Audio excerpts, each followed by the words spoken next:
Hi, everybody. This is episode 47 of our podcast, Artificial Intelligence and Cybersurgery. This is the podcast, the official podcast for our journal, Artificial Intelligence Surgery, the first journal dedicated exclusively to artificial intelligence and surgery.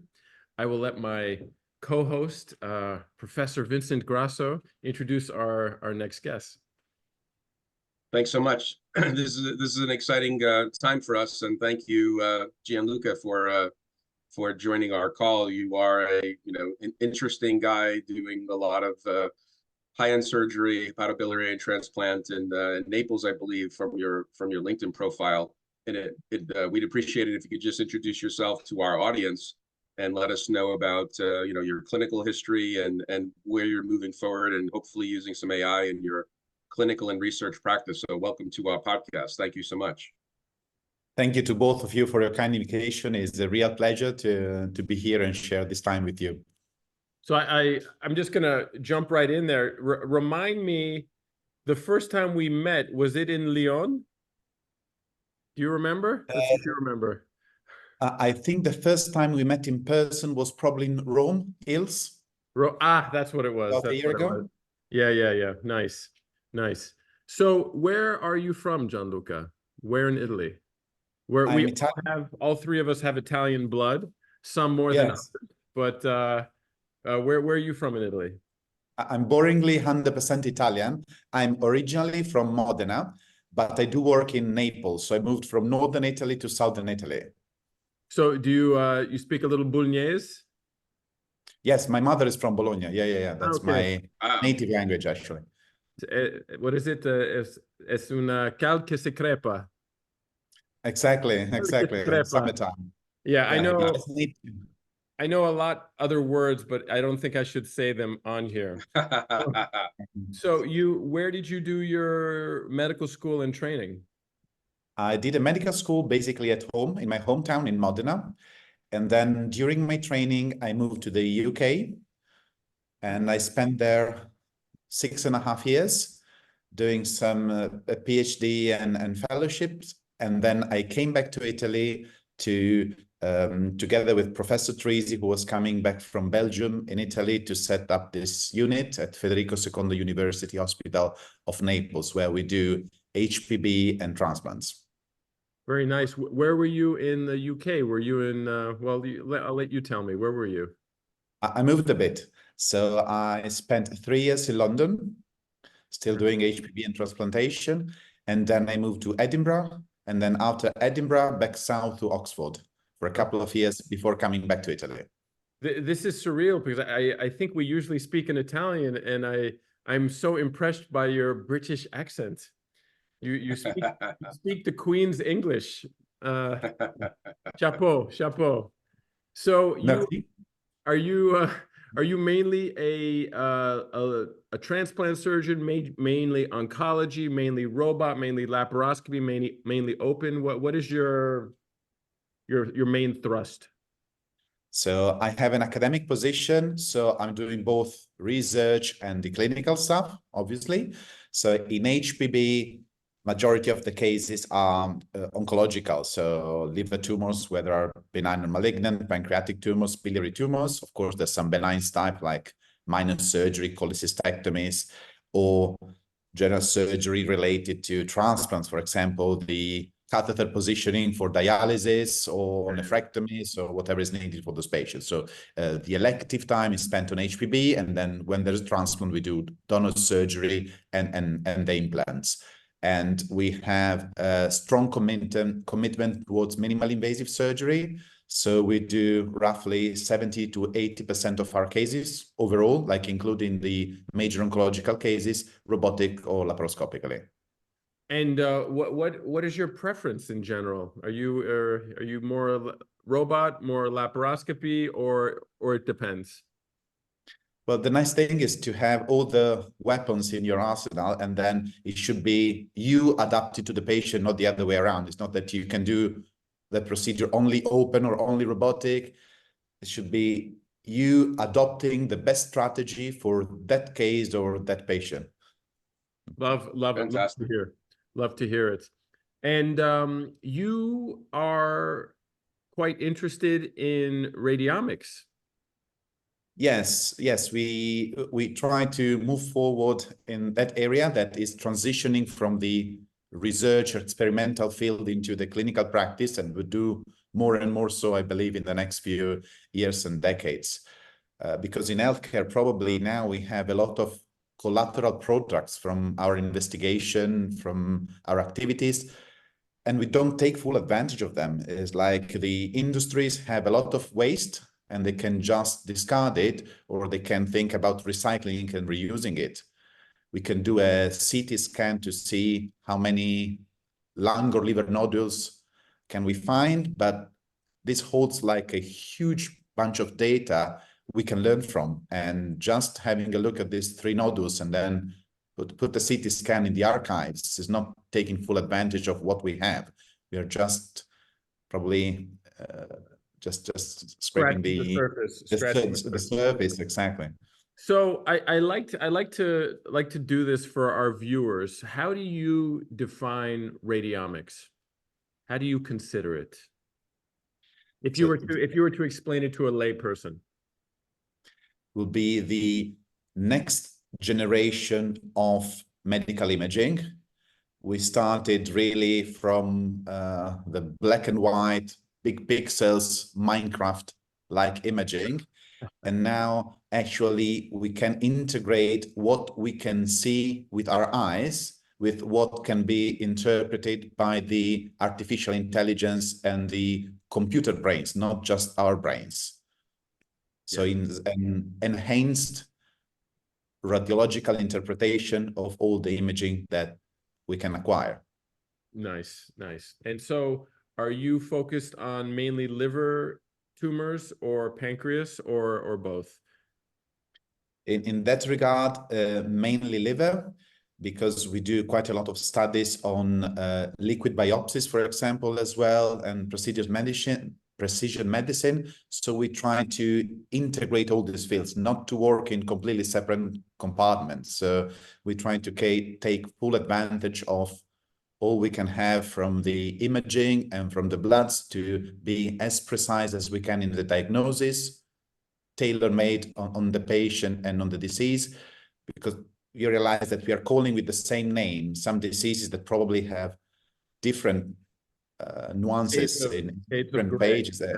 Exactly. So we are still a bit like superficial in our diagnosis. The books are quite out of date, and so we are trying to put all these pieces of information together in order to identify the best treatment for the patient, do a better prognostication, and then perform what's best in order to achieve the best possible outcome. And again, can you give us your definition of liquid biopsies and give us some examples of what you're using in your practice right now? Yes, sure. So we are trying to be, medicine is trying to be as effective as possible and as less invasive as possible at the same time. So to get the best possible information, the most accurate ones, without harming the patient, minimizing the risks. So to have the answers quick, precise, and accurate. So instead of or on top of taking a bit of the tumor, a bit of the lump to have it analyzed under the microscope, there's a whole lot of bunch of information that are circulating in the blood.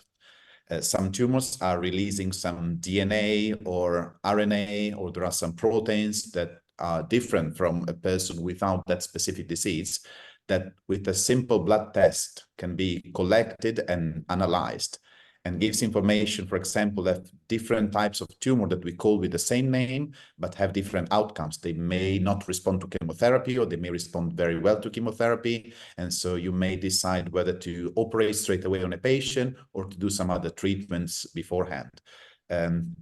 Liquid biopsies usually, as I said, are blood tests that get analyzed and gives this oncological information, for example, in the field of cholangiocarcinomas or colorectal liver metastasis, where you can have DNA both from the primary tumor or the metastasis at the same time, are very useful. For example, they could be able to anticipate which patient have higher chance of recurrence. So you may modify your follow-up or identify a recurrence where you still can't see it with your CT scan or MRI because just a tiny bit of circulating tumor DNA is present.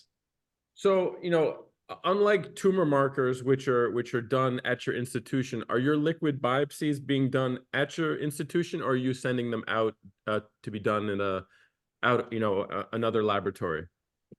At the moment, we are sending them out because still is a newborn technology, so it's still not a routine.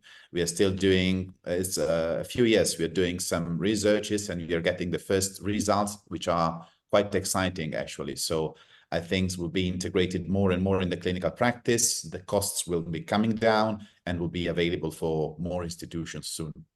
But are there private laboratories that are running these tests, or are they really research laboratories that you're sending your blood samples to?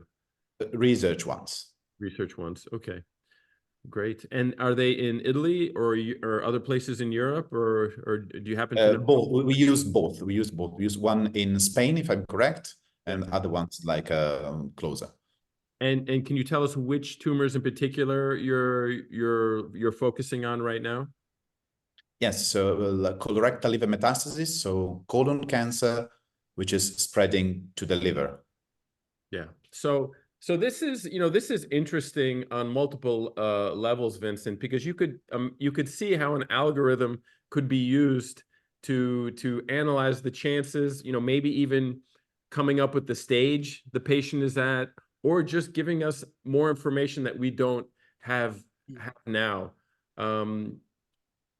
How do you think, there's actually a project I just sent a big grant off to, and one of the first parts of our grant is looking at AI algorithms to start to predict stage, and I like to hear that you're doing that also, that you can specifically look for the primary tumor and metastases just from a blood test. It sounds a little bit like, what was that company in almost sounds too good to be true. What was it? Theranos, that company in California, right? With a drop of blood, you could get all this information. But the reality is, with maybe a whole vial of blood, you can actually get, it's not the amount of blood that's important. It's all the information that you can get out of it, really. Well, it's nice. Think about the impact that the research is doing is, and most of the world doesn't have access to the sophisticated testing, invasive screening procedures we have. So fast forward, you're able to take a urine sample, a blood sample, a stool sample, and a saliva sample and mail it off, right? Mail it off to an analysis lab. Think about the diagnostic power you have, from what that delivers, perhaps diagnosing a cancer, whether it's metastatic, it's stage. Look at what we have to do that now. We have to do colonoscopy, biopsy, CAT scan, all these expensive things. The underserved community doesn't have access to these things. So this is a big game changer. And then you bolt in radiomics and surgeomics to it. You've got a very powerful software-driven, diagnostic armamentarium that's groundbreaking and so exciting. This is fantastic research, and we certainly applaud your efforts. So are you combining any of this liquid biopsy data with radiomic data at this stage?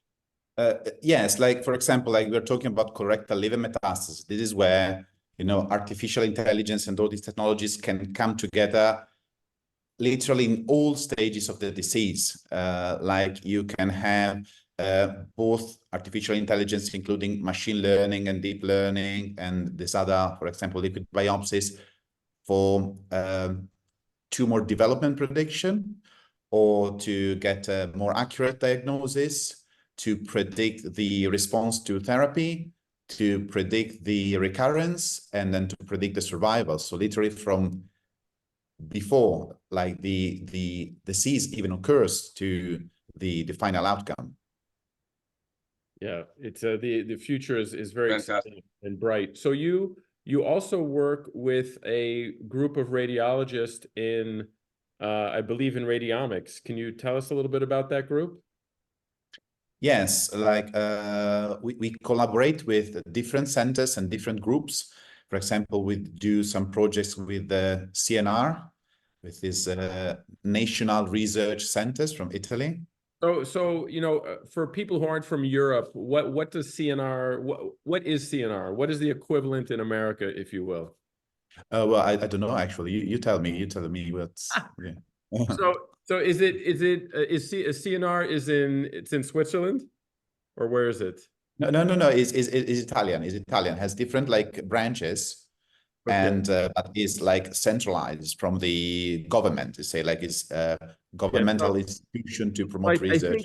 I think, I forget the one in Switzerland, but basically CNR, the way I look at it, is the equivalent of the the NIH, the National Institute of Health at the United States. Yeah. So, okay. So I thought there was a CNR in Switzerland also, but it sounds like it's actually in. There's a CERN in Switzerland. Ah, that's the one. Okay, and you as in Geneva, I believe. In Italy, you are NR, Centro Nazionale per le Ricerche, so National Research Center. So that's good. So and you're telling me you work with radiologists from CNR in. The radiologists are more hospital-based. CNR is more engineer-based, so there are more engineers and other experts that help us not only in this project, but for example, the augmented reality projects. They can develop softwares we can use for mixed or augmented reality. So where is CNR headquartered in Italy? Is it in one place, or is it all over the place? The headquarter, I believe, is in Rome, but is all over the place. They have like a big institution, very nice, here in Naples as well, and they collaborate with like a lot of departments because they study material, softwares, all possible sort of things. So they are the integration between the pure research for us and the clinical and practical application of these researches. Nice. Were you, we don't have too much time left, but were you in Naples when they won the Scudetto? I was, yes. How quite an event. What?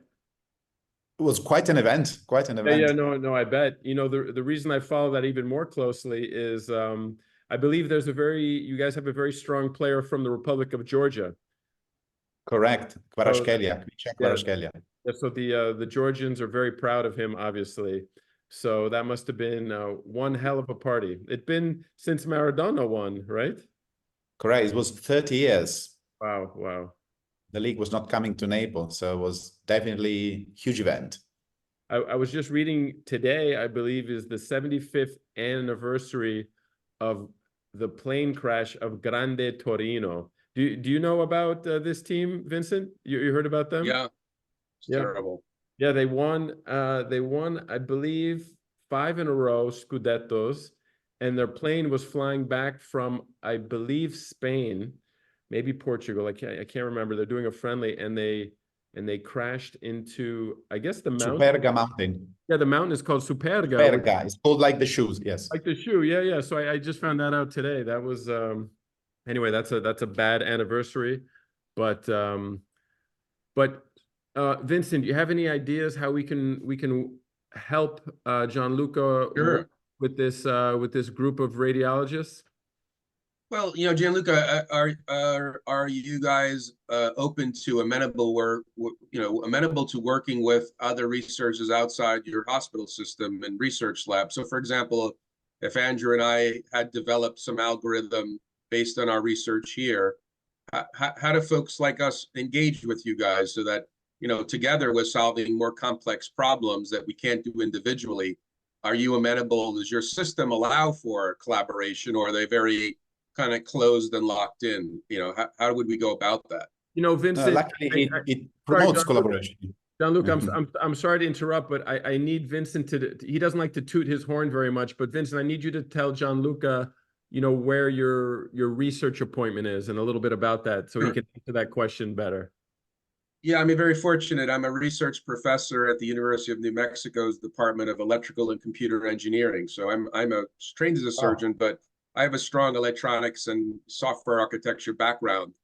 And we have a focus on computer vision is one of our main focuses, moving into 8K imagery. And just like in radiomics, there are data, there are patterns, right? Patterns that you can see in software you can't see with the human eye. Hyperspectral imaging in 8K video is also very rich in data that you can't see, quote, on the wet side, so to speak, right?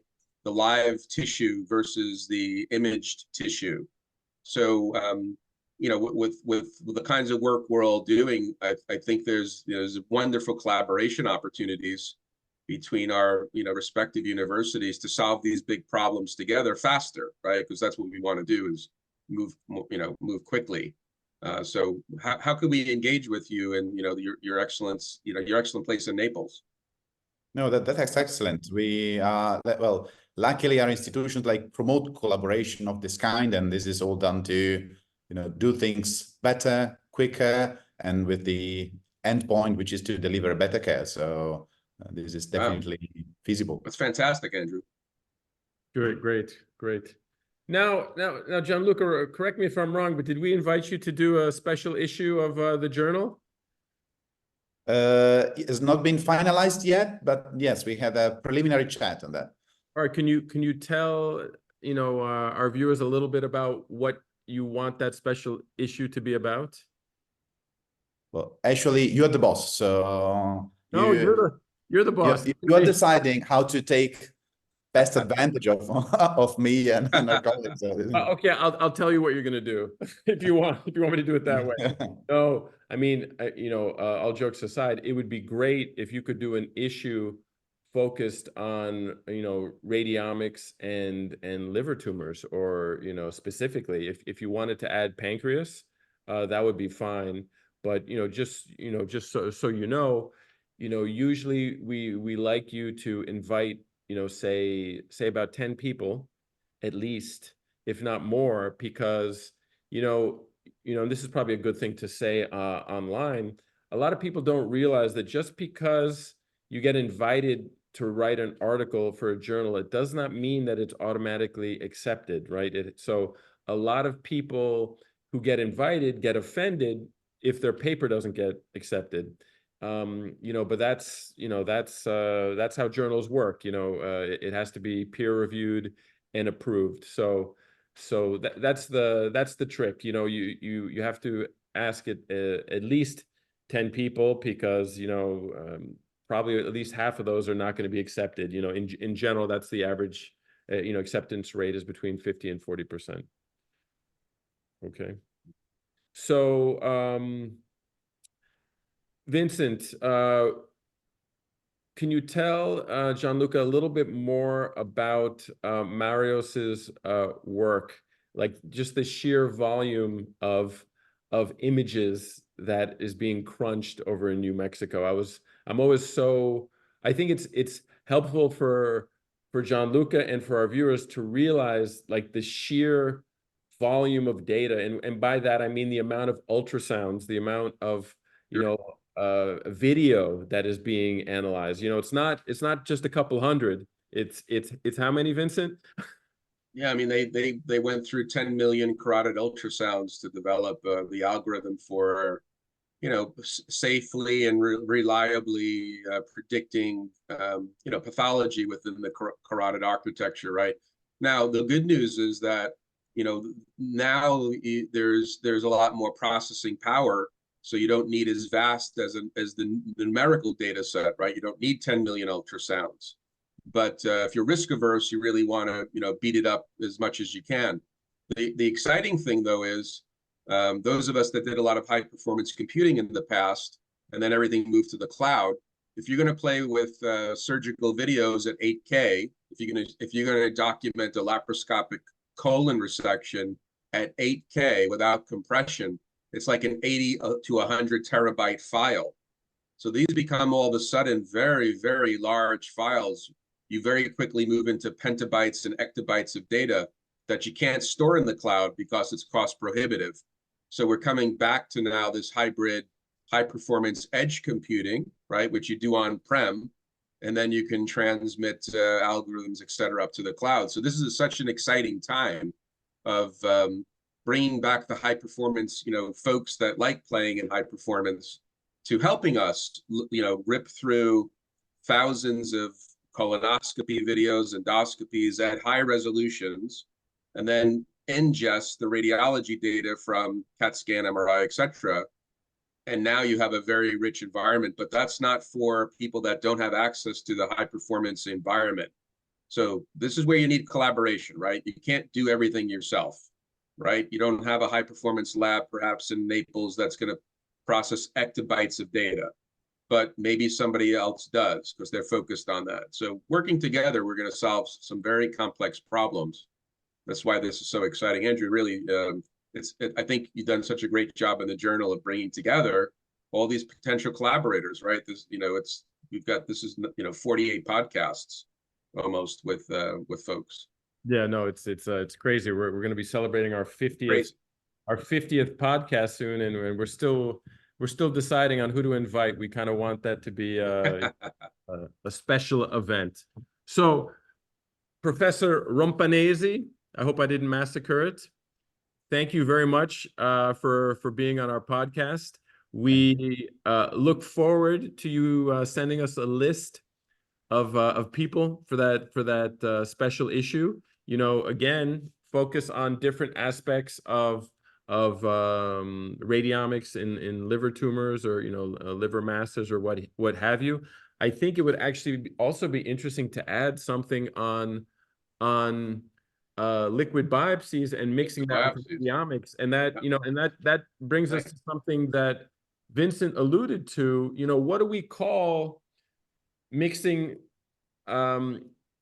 data from liquid biopsies and mixing it with radiomics? What I like to call that is surgeomics, right? Because it's surgeomics. All of surgery encompasses radiomics, genomics, pathomics, visual data in the operating room. And if you put it all together, that falls within surgeomics. But I think it would be, maybe we could even have your special issue on surgeomics of liver tumors, or Sure. what have you. But we keep threatening to do a consensus conference on what to call all of this. Do we call it artificial intelligence surgery? Do we call it computer assisted surgery? Do we call it surgeomics? Do we call it surgeomics? Do we call it surgeomics with an E instead of an I? So it's an evolving thing. And one of these days we'll get to this consensus conference. But again, thank you so much for spending time with us. And we will be for inviting me. Okay. Vincent, Thank you. close Take us care. out. Yeah. Oh, we have time to close up? Yeah, why not? So we have episode 47. This was a really interesting call with Professor Rompianesi from the University of Naples. And we'll be circling back around with you, Gianluca, to go over some of our discussion points. Have a great weekend, and thanks again for your time. Fantastic. Thank you too. Ciao. Ciao. Bye. Buon weekend. Grazie anche a voi. Thank you. You too.